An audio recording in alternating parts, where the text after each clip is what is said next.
नमस्कार दोस्तों, मैं हूं सीएम मनोज गुप्ता। स्वागत करता हूं आप सबका हमारे YouTube channel all about taxes पर। सेक्शन 194 क्यू, जहां पर बेसिकली आपको टीडीएस डिडक्ट करने की रिक्वायरमेंट है इन केस अगर आप परचेज करते हैं goods exceeding ₹50 lakh in a financial year.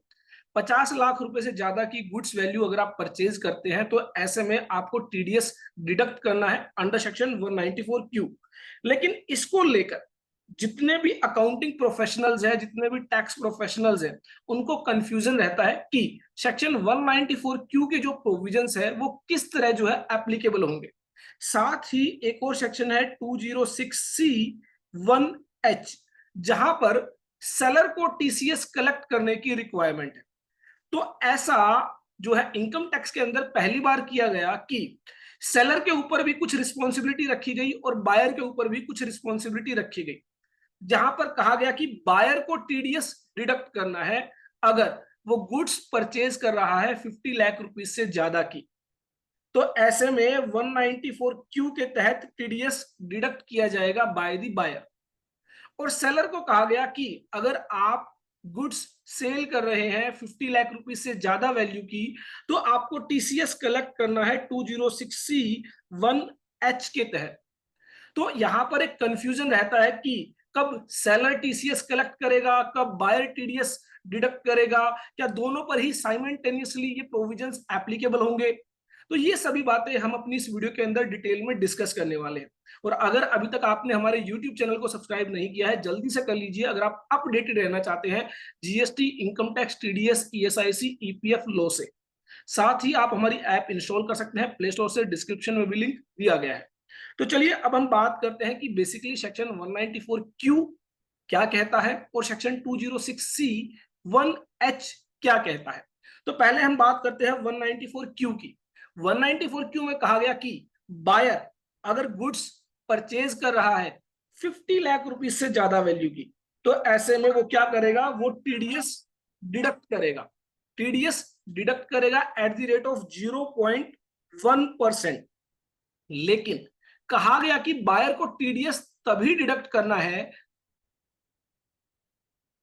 Buyer जो है अगर उसकी total sale, gross receipts, turnover in the preceding financial year exceeds 10 crore rupees. 10 crore रुपए से ज्यादा की अगर उसकी टर्नओवर होगी, उसकी ग्रोस रिसीट्स होगी प्रीवियस फाइनेंशियल ईयर के अंदर, तो उसको जो है करंट फाइनेंशियल ईयर में टीडीएस डिडक्ट करना है। इट मींस अगर मैं बात करूं फाइनेंशियल ईयर 24-25 की, तो ऐसे में बायर को चेक करना होगा कि जो बायर है क्या उसकी फाइनेंशियल ईयर 23-24 के अंदर जो टर्नओवर है, जो सेल्स है, जो ग्रोस रिसिट्स है, 10 लाख वो 10 करोड़ रुपीस को एक्सीड कर रही है या नहीं। अगर 10 करोड़ रुपीस को एक्सीड कर रही है तो उसको फाइनेंशियल ईयर 24-25 में किसी भी व्यक्ति से जब वो 50 लाख रुपए से ज्यादा की गुड्स वैल्यू परचेज करेगा तो उस पर 0.1% टीडीएस डिडक्ट करेगा। किस अमाउंट पर डिडक्ट करेगा? जो अमाउंट 50 लाख रुपीज से ज्यादा होगी। इट मींस सेलर से उसने गुड्स परचेज की 70 लाख रुपीज की, तो ऐसे में 20 lakh rupees per TDS deduct किया जाएगा एट द रेट ऑफ 0.1%। तो 50 लाख रुपए से ज्यादा की जो गुड्स वैल्यू होगी उस पर टीडीएस डिडक्ट किया जाएगा। कितना? 0.1%। तो यहां पर deduct TDS at the rate of 0.1% on amount exceeding rupees 50 lakh. 50 lakh रुपए से ज्यादा की गुड्स वैल्यू जो होगी उस पर टीडीएस डिडक्ट किया जाएगा। अब एक सवाल आता है कि मान लीजिए 70 लाख रुपीज की जो गुड्स वैल्यू है उसमें जो है जीएसटी भी चार्ज किया गया है, तो क्या जीएसटी पोर्शन पर भी टीडीएस डिडक्ट होगा? फॉर एग्जाम्पल हम इस एग्जाम्पल के अंदर मान लेते हैं कि 70 लाख रुपीज में से 60 लाख रुपीज जो है वो गुड्स वैल्यू है, टैक्सेबल वैल्यू है, और 10 लाख रुपीज की जो अमाउंट है वो जीएसटी की अमाउंट है। तो ऐसे में टीडीएस किस अमाउंट पर डिडक्ट होगा? तो कहा गया कि जो 60 लाख रुपीज की अमाउंट है उसमें से आप जो है 50 लाख रुपए की जो लिमिट है उसको आप लेस कर देंगे, और जो बैलेंस अमाउंट होगी 10 लाख रुपीज उस पर टीडीएस डिडक्ट किया जाएगा। जो जीएसटी पार्ट है, जीएसटी कंपोनेंट है, उसको कंसीडर नहीं किया जाएगा, उस पर टीडीएस डिडक्ट नहीं होगा। अब बात आई सेलर की साइड से। सेलर की साइड से कहा गया कि सेलर को टीसीएस कलेक्ट करना है, किससे? बायर से।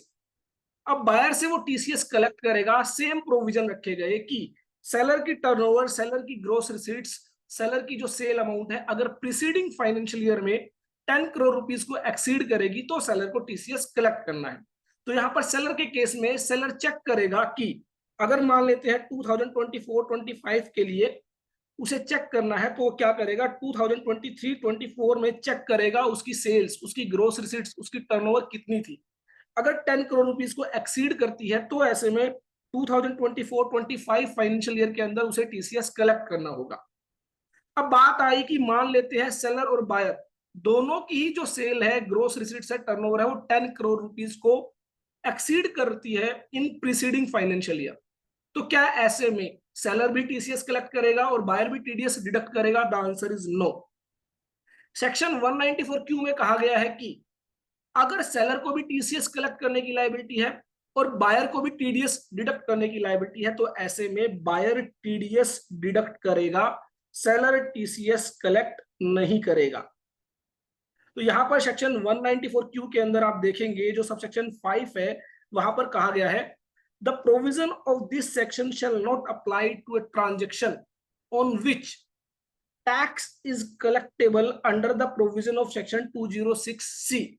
कहा गया कि अगर टीसीएस कलेक्ट करने की लायबिलिटी है तो ऐसे में 194 क्यू में टीडीएस डिडक्ट नहीं होगा। लेकिन यहां पर कहा गया other than a transaction to which section 206C sub clause 1H applies. Means अगर सेक्शन 206C 1H के तहत टीसीएस कलेक्ट करने की लायबिलिटी है सेलर की तो ऐसे में जो है सेलर टीसीएस कलेक्ट नहीं करेगा, बायर टीडीएस डिडक्ट करेगा। हाँ, इसके अलावा अगर और किसी सेक्शन के तहत टीसीएस कलेक्ट करने की लायबिलिटी है तो ऐसे केस में सेलर टीसीएस कलेक्ट करेगा, बायर टीडीएस डिडक्ट नहीं करेगा।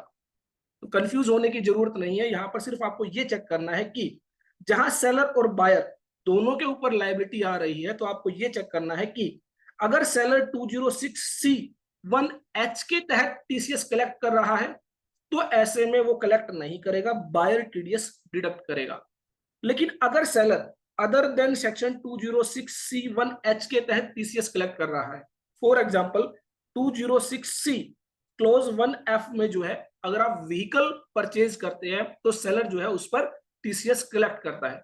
तो मान लेते हैं सेलर जो है 206C क्लोज 1F के तहत टीसीएस कलेक्ट करने वाला है तो इस केस में वो टीसीएस कलेक्ट करेगा, बायर टीडीएस डिडक्ट नहीं करेगा।